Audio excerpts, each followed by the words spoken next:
You've seen it in a million courtroom dramas, right? That constant battle to figure out what really happened.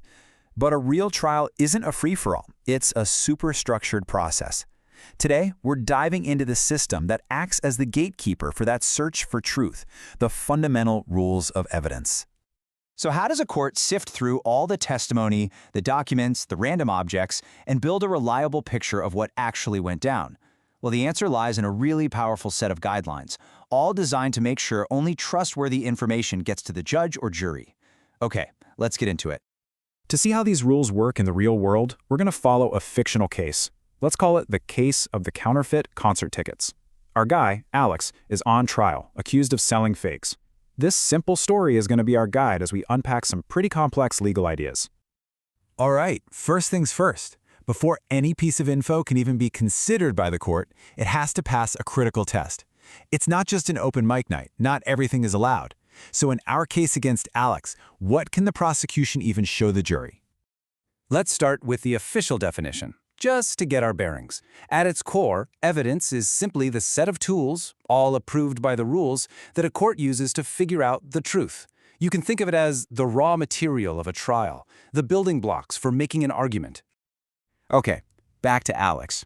The prosecution brings in a witness who says, "I saw Alex hanging around near the concert hall." Now that sounds pretty important, right? But is their testimony automatically allowed in court? Is it actually legally evidence? For any piece of evidence to get the green light, it has to clear two big hurdles. First, it's got to be relevant. That just means it has to logically connect to the case. A witness seeing Alex near the venue? Yeah, that's definitely relevant. But second, it has to be competent. This means it isn't blocked by some other rule. For example, testimony that's just based on gossip or hearsay is usually considered incompetent. So, relevance gets you in the door, but competence makes sure you're allowed to stay for the party. Now, here's where things get really interesting. Courts don't just look at evidence directly tied to the crime itself. They also look at the context, the clues that are surrounding the main event. This is where this idea of collateral matters comes in. Think of it as evidence from the sidelines, details that happened around the alleged crime. Now, these clues might not be direct proof, but they help paint a much fuller picture for the jury, and they can make the main facts seem way more or way less likely. And the rules organize these matters really neatly based on when they happened. First up, you have antecedent facts, stuff that happened before the crime, like was Alex drowning in debt, giving him a motive? Then there are concomitant facts, things happening during the crime. Did Alex even have the chance to sell the tickets, or does he have a rock-solid alibi? And finally, you've got subsequent facts, which, you guessed it, happen after the event. And this is a perfect example of how a person's own behavior can become evidence. If Alex tried to skip town after being questioned, or if he was found with a whole bunch of fake tickets, those are subsequent facts. They don't prove he printed them, but they sure do point toward the probability that he did. Okay, so let's keep building on this, because not every single fact in a trial needs to be painstakingly proven. Believe it or not, some things are just accepted by the court without any evidence at all. This happens in two main ways. First, there's judicial notice.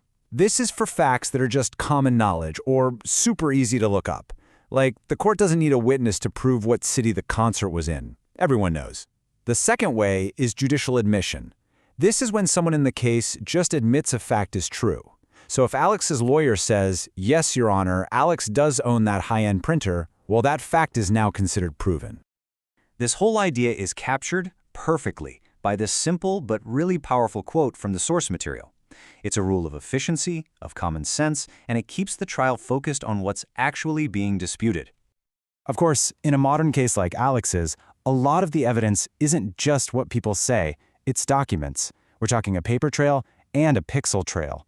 And for those, there are very specific rules. So let's say the prosecution finds a damning email from Alex. They bring a paper printout to court. Does that actually count as valid evidence? Or do they have to wheel in a computer and show the judge the actual email on the screen?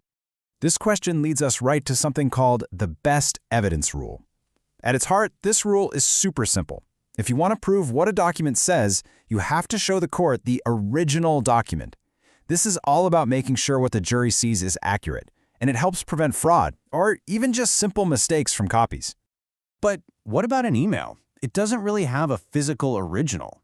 Well, the rules on electronic evidence have cleared this up.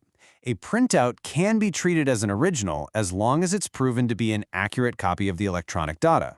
So for Alex's case, that printout is probably getting in. But the law isn't totally rigid. It's also practical. The rule has exceptions.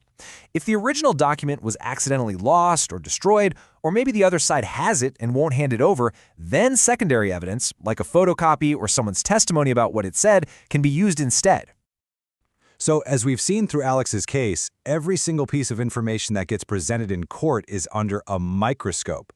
It's not just about what is said, but how it's said, where it comes from, and whether it's even allowed through the door. When you put it all together, all these rules, admissibility, collateral matters, best evidence, they combine to create one really powerful thing, a filter. Their entire job is to block out unreliable, irrelevant, or unfair information. And this really gets to the heart of why this matters. This isn't just legal nitpicking. These rules are the absolute bedrock of a fair trial. They make sure the final verdict, whether it's for or against Alex, is based on solid, reliable information, not on rumors, not on speculation, and not on prejudice. They protect the very integrity of the search for truth. But that search for truth is constantly facing new and wild challenges. As technology like AI evolves, so do the ways that evidence can be faked or manipulated. And that leaves us with a critical, maybe even scary question for the future. How will these time-tested rules adapt to a world where seeing or reading might not be believing anymore?